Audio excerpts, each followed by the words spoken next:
السلام علیکم ورحمۃ اللہ وبرکاتہ۔ ناظرین، خلیفہ ثانی حضرت عمر فاروق رضی اللہ تعالی عنہ نے 24 لاکھ مربع میل پر حکومت کی۔ راتوں کو اٹھ اٹھ کر پہرا دیتے تھے اور لوگوں کی ضرورت کا خیال رکھتے تھے۔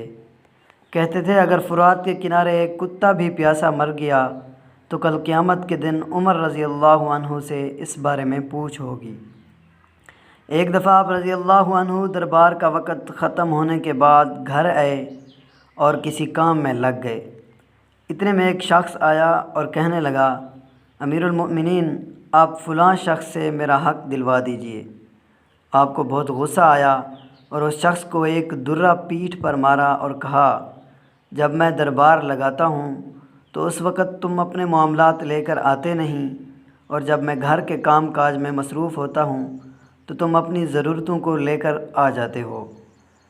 بعد میں آپ کو اپنی غلطی کا اندازہ ہوا تو بہت پریشان ہوئے اور اس شخص کو جیسے درہ مارا تھا بلوایا اور اس کے ہاتھ میں درہ دیا اور اپنی پیٹھ آگے کی کہ مجھے درہ مارو، میں نے تم سے زیادتی کی ہے۔ وقت کا بادشاہ، 24 لاکھ مربع میل کا حکمران، ایک عام آدمی سے کہہ رہا ہے میں نے تم سے زیادتی کی، مجھے ویسی ہی سزا دو۔ اس شخص نے کہا میں نے آپ کو معاف کیا۔ آپ رضی اللہ عنہ نے کہا نہیں، کل قیامت کو مجھے اس کا جواب دینا پڑے گا۔ تم مجھے ایک درہ مارو تاکہ تمہارا بدلہ پورا ہو جائے۔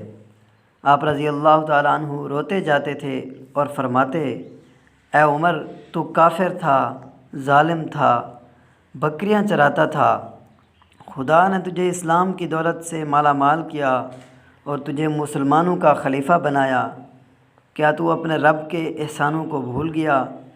آج ایک آدمی تجھ سے کہتا ہے کہ مجھے میرا حق دلاؤ تو اسے درہ مارتا ہے۔ اے عمر، کیا تو سمجھ بیٹھا ہے کہ مرے گا نہیں؟ کل قیامت کے دن تجھے اللہ کو ایک ایک عمل کا حساب دینا پڑے گا۔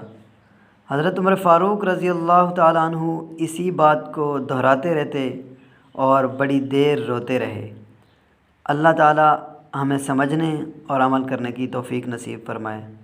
ناظرین، ہماری اس ویڈیو کے بارے میں ایک کومنٹ ضرور دیجیے گا۔